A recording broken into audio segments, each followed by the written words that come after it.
funny when I see other women out with their children. I'm like, wow, that looks like a lot of kids. And I'm like, wait, that's 4. So 4 is still a lot. You have to think for your husband, you have to think for your children, you have to think for yourself and for your business. If we're targeting the categories, what's the best way to go about it? How do you split test ads? Because you really can't. If you're not focused on click-through rate, are you focused on unit session? Or my sales increase, great. How do I replicate that? You can actually overlay these 3 numbers. Products is bad, you can't do anything about it, but if those 2 are having some troubles, you can fix the problem. Those ones will always have a low conversion rate. So what I want you to do, and this is going to involve some analytics, it's going to involve some spreadsheets. If someone on your team knows spreadsheets, it's not too difficult to do. Efficient, meaning my total A cost is super high, so this product is not super profitable. I probably should pull back on ads.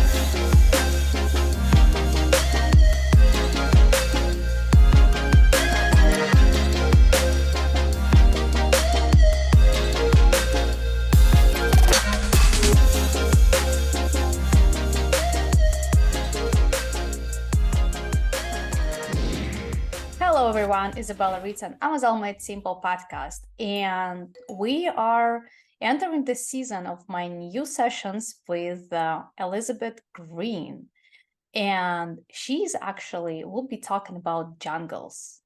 So her last name and her company name are kind of related. It's my opinion, and her company name is Jungle or Jungler, just because there's the man being available. And when you're going on Amazon, you're kind of in the jungles, and you want to find the right way how to run your Amazon ads, how to launch your products, how to scale, and how to grow. And it's a lot of things that you have to pay attention to. So Elizabeth, welcome to the podcast. Yeah, thanks so much for having me. Yeah, I get questions about the name more than once, and I'm like, it's not really a fun backstory. It's just, it sounded really cool. The domain name was available. It's a short domain name, which is very beneficial. I get mixed signals. Some people say like, I don't know what that is. And other people like, oh, it's cool branding. So it is what it is. It's all about branding, and it does look cool. It does look cool, and like related to referring it to jungles is always great. It's important jungles. You want to unjungle your stuff. So let's do it. We have something in common. You have a lot of children. I have a lot of children, but you beat me. You beat me by 2, like with one shot. So tell me about it, how it is to be a mom and to be an owner of the agency that is like running pretty good numbers and have a lot of satisfied clients. Yeah, no, it's super fun. I get asked all the time, like, how do you do it? So for reference, I have 6 children. And like Izabella was saying, I got a 2-for-1. We have twins at the tail end of it. So make 6 in total, which is super funny because I grew up as the oldest of 6 children. And when we got married, that was one of our conversations. Of course, you should have deep discussions before you decide to partner up with someone. And one of those was, hey, what do you want for family? He wanted a lot of kids. I wanted a lot of kids. So very much worked out that way. We never had a number. Some people have a number, some people don't. And neither of us ever really did. It was just big. And so for me, coming from a family of 6, and we had, in our church growing up, we knew a lot of families with very large families, large being like 7 or more. And so for me, like we were on the tail end of large, which is funny when I see other women out with their children. I'm like, wow, that looks like a lot of kids. And I'm like, wait, that's 4. So 4 is still a lot. 3 is still a lot. Even 2 is still a lot. But when we hit 6, for me, like in my weird brain, it was like, oh, we are now officially a large family. Yeah. Exactly. Officially large. Yeah. So it's been fun. How are you managing your time? And of course, like, because you already know the answer, tell us how to manage 6 children and the husband, because usually you're the one who's managing the husband. And my husband told me recently, he said, I probably should turn off my brain because you are thinking for me. And because you're thinking for me, I have to just stop thinking at all. I'm like, okay, thank you for the compliment. I have to check myself. But anyway, like you have to think for your husband, you have to think for your children, you have to think for yourself and for your business. So how do you do that? Definitely with a lot of help. So I would say my husband is a huge help with it. Also, I get asked like, how do you do it all? And the answer is like, I honestly don't. My life consists of business and family, and that's actually how I want it. I like a chill life. I like a laid back life. I don't really care to travel. Some people love to travel, and I have nothing against it. I'm a super homebody. I never go anywhere, except for the wonders of the internet where we can do things like this. And then as far as like keeping it all together, and this is the other layer on top of this, which some people are going to listen and be like, oh my gosh, that sounds like you're adding more. To me, it's actually adding less, which is we actually homeschool. So that was another thing we decided long before we even got married. Was I was homeschooled growing up. My husband was also homeschooled. We both loved the flexibility that it gave us, especially as we entered in our teen years. And so we both decided that that was something we wanted to do for our children. So a lot of people are going to hear that and be like, oh my gosh, you're adding teaching on top of that. For me, and just the way we have it set up is that actually creates less complexity. So it doesn't mean that we have to teach the children to make sure that they're getting a good We education. don't want to teach them at all. They Yeah. just throw them into the wild, to the jungles, and they will There figure you it go. out. There you go. Well, and I also live on a large property, and that was one of our other things on the bucket list, which this business allowed us to do. So we have 100 acres. So my children run all over the place. It's fabulous. I love it. They are very well mannered and they're very obedient, but they also are allowed to kind of be their own person. So it's a really awesome That's dynamic. great. I love it. Are you guys also in Texas? No, we're actually located in Florida. Oh, really? Where? So we're in Central Florida. For anyone who knows the area, or for those who don't, we're south of Gainesville, north of Orlando. For people who Oh, know, so we will guys yeah. drive and just visit you. I'm in Orlando and we are missing Oh, there you go. 100 acres. Yes. So Yeah, we so will you might know definitely hang out. it's the Silver Springs area. So close Okay. to Ocala and State Forest. So you guys now, all the listeners now, you know where to go to find the jungles and unjungle your Amazon and have free space to take out all your negativity and get the positivity Yeah. in. So this sounds amazing and sounds great. So let's jump into the PPC. I will skip the part how you get into the consideration to be an Amazon girl, because I just want to focus on value the most. So a lot of people, when they're doing their PPC campaigns, they have different focus, and Amazon keeps releasing so many opportunities, and we already know that you're the girl who is all searching for the updates, what is going on, or you're spending time with your family.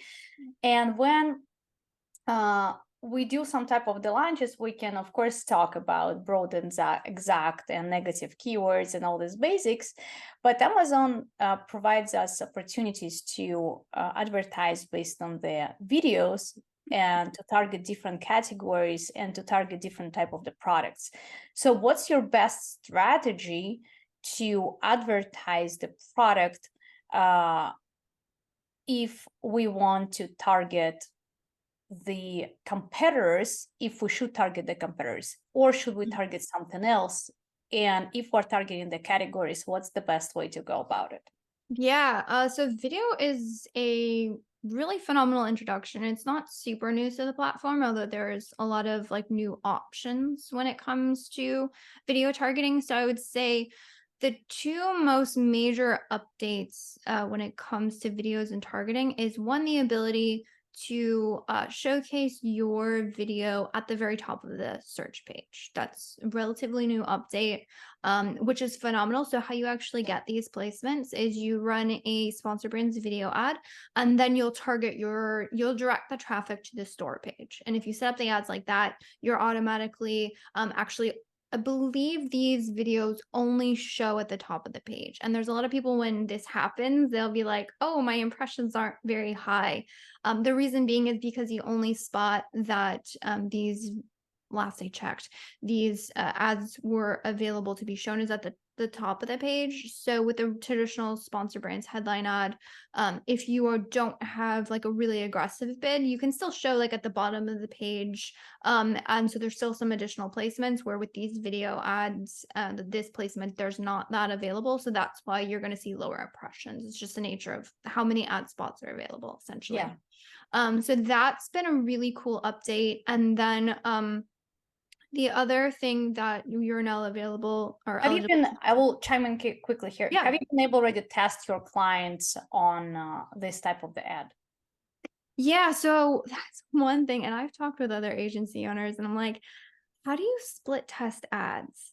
Because you really can't. Unfortunately, like with like the options of headlines and lifestyle images, like there's all these cool creative options for the ads, which in a lot of ad platforms, you're like, all right, let me like split like which one performs best, right? There's not really a good option for that in Amazon ads, unfortunately. So actually pro tip on video ads, we actually went through to try and figure out like what makes a good video ad. So we actually aggregated all the data across all of our clients and all the video ads, and then just essentially looked at the conversion rates to see if there was anything we could pull out whatsoever. And there wasn't anything major except for the one thing that we actually noted was when we compared the best performing to the worst performing videos, what we identified is that in the worst performing videos, the product was not the focal point of the opening shot. So to illustrate this, like one of the major standouts that kind of made it click was there was a jewelry product.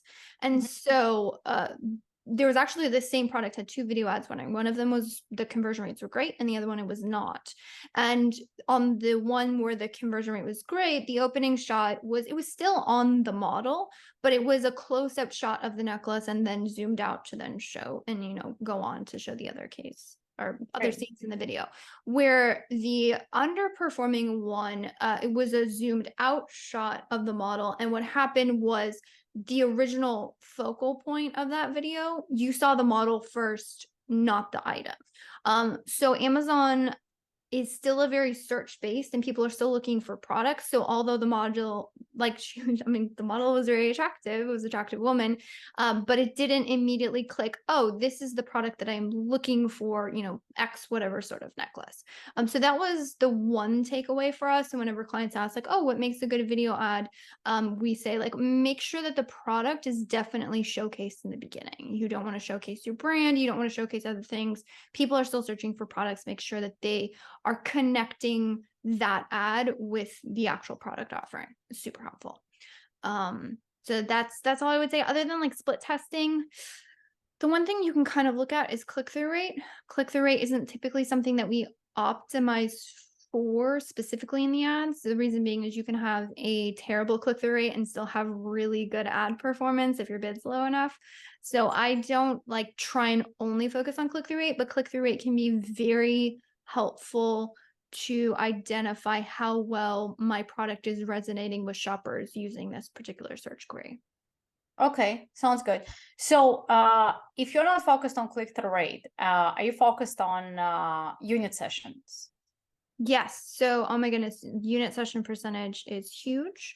One of the things that I've kind of coined, apologize, it's super clickbaity, but I call it like the Amazon growth formula. So essentially we manage like really large accounts and very complex accounts. Somewhere along the way, we ended up managing like clothing brands, which as you can imagine, the SKU count and it's like a beast, right? And you're like, when someone says, okay, something happened to my sales, how do you figure out? A lot of people will dive into they'll dive into the super incremental. And what we found is that on large complex accounts, that just becomes completely unmanageable. So you spend 2 days to try and figure out something. So I was trying to make sense of all of this. And suddenly one day when I love playing with data and spreadsheets, and it clicked for me that you can actually calculate sales by taking your sessions, which is traffic, multiplying it by your conversion rate and multiplying that by your average order value. So essentially it's saying like how much traffic is going to this listing, when someone gets to the listing, how many of those people convert to like a sale, and then when I get a sale, how much am I making? So it makes it really clear. So when you're trying to diagnose, oh, what happened with like a lot of people are like, well, crap, my sales went down. Like, what in the world happened? Or my sales increased. Great.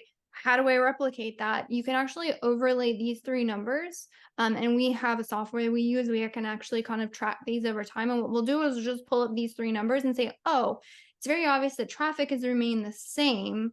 However, our conversion rate has gone down.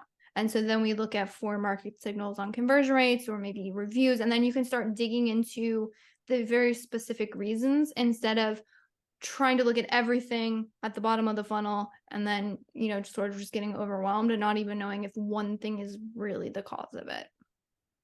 That sounds great. So a couple things that I want to unbox here. So first, you mentioned that you have several variables that you're looking at. And of course, given that we're doing product research and we're always looking at the data, it's important to operate the data based on the niche and based on the product and based on the category, because for one category with for one product with a demand of 3,000 searches a month, the numbers will be XYZ. And for the category and the product with a demand of 3 million a month, then it will be absolutely different story. So if we will be based on like something average, like 10,000 searches a month, average amount of the competitors, not super crazy niche, how the ideal number is supposed to look like based on the variables you're explaining. Make sense? Yeah, so that's a really good question. So for us, what we do is we simply look at them over time, to identify this helps us pinpoint what changed happened. Now you can create sales forecasts off of this, and we actually do. So oftentimes it would be, this is another great thing. A lot of sellers, they say like, okay, I want to hit this number of sales, but like that number of sales, like how do you make it happen? Like, what's the nuts and bolts that make it happen? Because a lot of times people just like do inputs and then kind of like hope that those numbers happen. So there's actually a way, if you take the number of sales that you want and you divide them by like basically your product price. So you just want to know like, how many units do I have to move to make this thing happen, right? And then you can then take the units that you have to sell and you can divide that by your unit session percentage. And that will actually output an equation that tells you the number of sessions or traffic you need at that one conversion rate to be able to hit that sales number. So providing all things remain the same, like your pricing remains that and your conversion rate remains the same, which we all know that fluctuates all the time. And that's why this is not like a set in stone forecast, but it does give you an idea. So that becomes much easier to wrap your brain around in, oh, I need this amount of traffic to the listing. And if you want to mess around with this forecast a little bit, you can say, okay, at my current unit session percentage, what does that traffic look like? Well, what if I could increase it like a point? What does that traffic look like? And you can start to say like, okay, if I could increase how my product converts, then I need less traffic. But then that traffic, you can say, okay, traffic being sessions, right? Okay, so I need this many sessions to the listing to be able to make these numbers work. Okay, where do I get that traffic from? Definitely ads is a huge piece of that. However, you might look at external traffic or external marketing or other measures, which is not something we handle in-house, but it's definitely a function of traffic. So instead of saying, how do I hit the sales number? You say this, I just need to focus on driving this much traffic and making sure that my conversion rate either remains the same or increases to help me hit my sales numbers. And for us, that becomes much more actionable than just saying like X amount of sales numbers and kind of just hoping. I love it because when we are doing product research and development, we have the same similar probably to your chart, and we're like, okay, it's not what product I'm going to sell, it's how much money I want to make, and let's see at what price point we can say it and how many ASINs we're supposed to launch. And like we also go from the numbers and not from like okay, how much this product is going to make me. I love this. You mentioned the software, and like, did you guys build it or you use some third party? Like what is this? Yeah, so I wish, because I think it's amazing. But no, it's not my brainchild. It was very similar to a lot of things that we were working to build internally, but if anyone's ever delved into the world of software building, like that's a beast, and Amazon API is a beast. We do have internal tools that we are building, we are using, because to be honest, most of our ad management is all in-house. The tool does have some robust ad management capabilities. We're just really happy with the results we're getting in our current system, and we're not really looking to migrate that.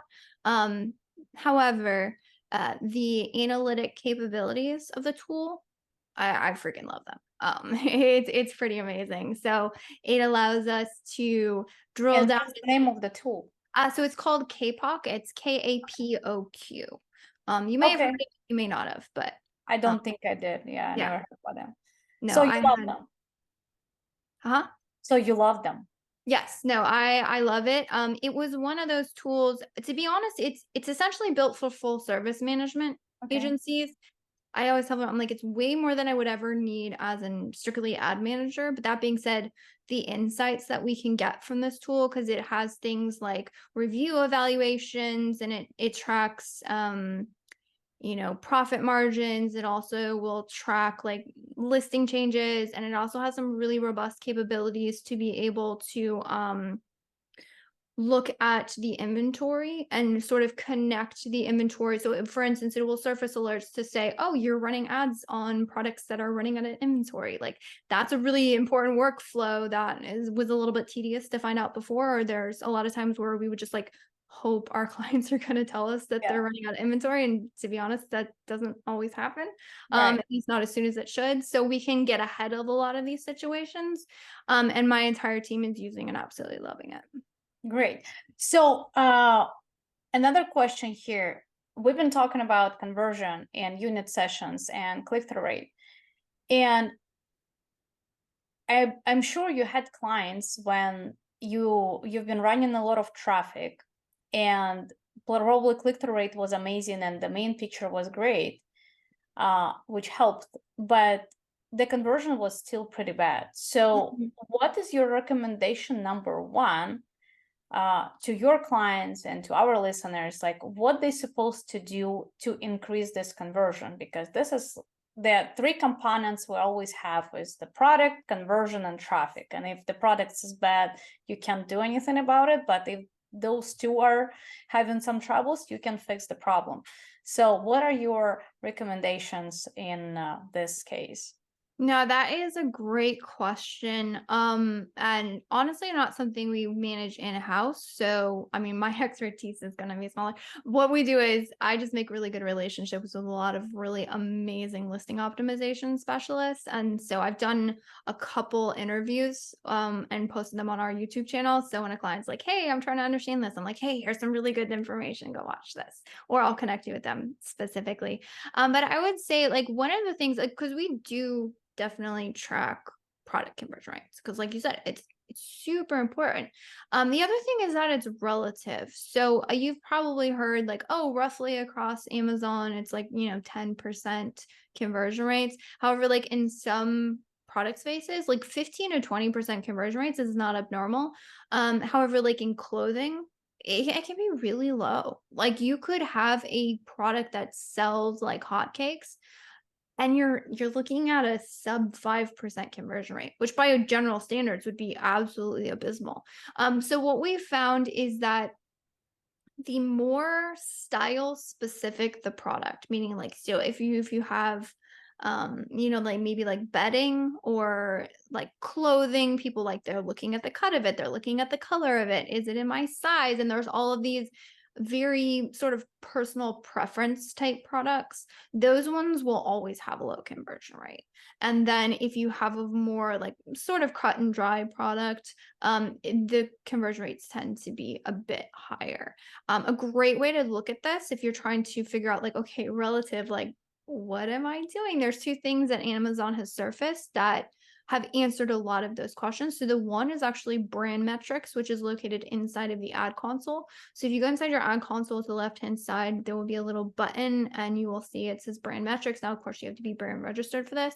This will, it will average your conversion rate versus, for your entire brand though, versus the conversion rate of all of their products that are in that category. So if you want to know how your brand is stacking up against the category averages, this is a phenomenal place to go, and it's a lot easier to get things at scale. The other place that has been really beneficial to look at is the new brand analytics search query reports. This gives you individual conversion rates on a with Amazon sold a search query, which is essentially just a shopper search. So if you're looking for like much more pinpointed, now doesn't give you like overall averages. For brand metrics will give you overall averages. It's a lot easier to check very quickly. But if you want to drill down into say a per product level or like how you're converting on a specific keyword for your entire brand, search query is insanely powerful for that. That's great. Would you consider to recommend the clients, like if when they're thinking about increasing conversion, that they're supposed to sell experience on their listing versus the quality of the product? Because sometimes for like the best product, money back guarantee, I don't know, BPA free and something, yada, yada, yada, FDA approved, instead of this to offer people to talk what the buyer actually get when they buy the product, like what experience they will have when they're buying the product. It's like things that we're trying to explain to our clients the most when you've been watching a scene on TV years ago, I don't know if they still exist. You remember, right? Like you can buy like some pot that you can buy anywhere for like $3, but they will sell you for $103. Yes. Yeah, but the way how they sell you like this pot will change your life. Yes. And you're like, oh my God, this pot is changing my life. So I have just to wipe it 3 times and now my wish will come through. And this is the great example, like in my opinion, when you want to increase conversion, this is how you go about it. You're selling people experience. So you have to learn your target audience and like, listen, I know what you want, I know what you need, and our product can deliver. Because if like your dress is just on the hanger, it doesn't do anything. But when your dress is appearing in all shapes and showing how you can look like and how people will love it, then it's selling the best. I love all these answers. So, and because we're already at the time mark, time flies so fast. Can you give us top 3 tips for people that are struggling with PPC campaign? And I understand you can give 53 or 103 tips because there are so many of them, like targeting different type of things, and it's a real jungle. So if something goes wrong, and of course, I already understand when people understand that they have to look at the brand analytics. But outside of these numbers, what is the course of action they're supposed to take? Like 1, 2, 3, and that will help. Okay, so I'm going to give you one that's slightly long-winded, but I think your listeners are going to find this super valuable, so stick with me. One is going to be, so this is my thesis. After running very large brands, big and small, my thesis is that your sales are made up of the sum total of all of the product sales in your account, right? Everyone wants to look at top line. It's true. You should look at it to see am I growing or shrinking, but as go the products, so goes your account. So that means when it comes to managing ads, you need to make sure you're managing this on a per product level. Now, the problem with that is as your account grows, everyone's looking at it and going, oh my gosh, I have no idea. So I have a pro tips for you, okay? So what I want you to do, and this is going to involve some analytics, it's going to involve some spreadsheets. If someone on your team knows spreadsheets, it's not too difficult to do. You want to go into your business reports. You want to download a detailed page, sales and traffic by child item. And then you're going to go into the account and there's a new product tab, which makes it so much easier. Now, caveat here is that the product tab does not include sponsored brand spend. So that's going to kind of create issues for you. But depending on the amount of spend you have on your sponsored brand ads, sometimes the number is pretty much negligible. So you're probably fine without it. So you're going to download this report for all of your products. And this is going to give you all of your ad statistics on a individual child ASIN level. Now, if you have products with a ton of different variations, what you're going to want to do is you need to sort of create a pivot on a parent ASIN level, or essentially you want to look at each listing, because each listing is going to have its own source flows of traffic. And if you have very large variation accounts, looking at each individual child ASIN is not going to give you very actionable information. So what you want to do is you're going to combine these two reports by connecting the child ASIN information. So you have the business reports, it's already broken up by child ASIN. This download from the ad console is already broken up by child ASIN. So you're going to connect these two data points. You want to look at your sales. So ad sales, ad spend, you want to look at clicks, and orders is the things you're going to carry over. And then what you can do with that information is you can then create, if you're aware of pivot tables, this is going to be the easiest thing to do. So as you combine these two reports, you can then create a pivot table showing all of this data. So this is going to be your total sales as well as your ad data on a per listing level. And then my favorite thing to do with this information is look at two things. So this is going to be your the percentage of total for your total sales. So it's essentially saying what percentage is this product of my total sales. So sales for this product divided by sum total of all sales for all products in the account. Same thing for ad spend. And this is where I had the, oh my gosh, this is amazing moment, right? You would take the ad spend, again, on a per listing level, you're going to divide it by the sum total of all of the spend for your entire account. And then you're going to look at these two numbers. And you're going to see that sometimes the top product is doing, say, 20% of the total sales for that account. What percentage of total spend are you doing this on? And this is going to show you where you might be over investing in certain products and where you might be under investing in certain products. And then what you can do is you can then say, okay, where do I have over? So for instance, if I have a product that has 5% of my total sales volume, but I'm spending 25% of my total ad spend on here, does this make sense, right? And then what you can do is you can look at the ad efficiency. So by ad efficiencies, I mean ACoS, total ACoS, and what we call ad sale percentage, which is essentially the ratio of your total sales that are coming from ads. So it's simply ad sales divided by total sales. So like what percentage? And if I have a product where I'm under investing in ads and I have really good ad efficiencies, meaning my total ACoS is under my targets, my ACoS is under my targets, and wow, I don't have a huge percentage of this product coming from ads, there's a product where I can invest and grow the sales on. Or what if I'm over investing on a product and then I'm seeing, wow, a huge percentage of my total sales are coming from ads, which means I'm like super over invested.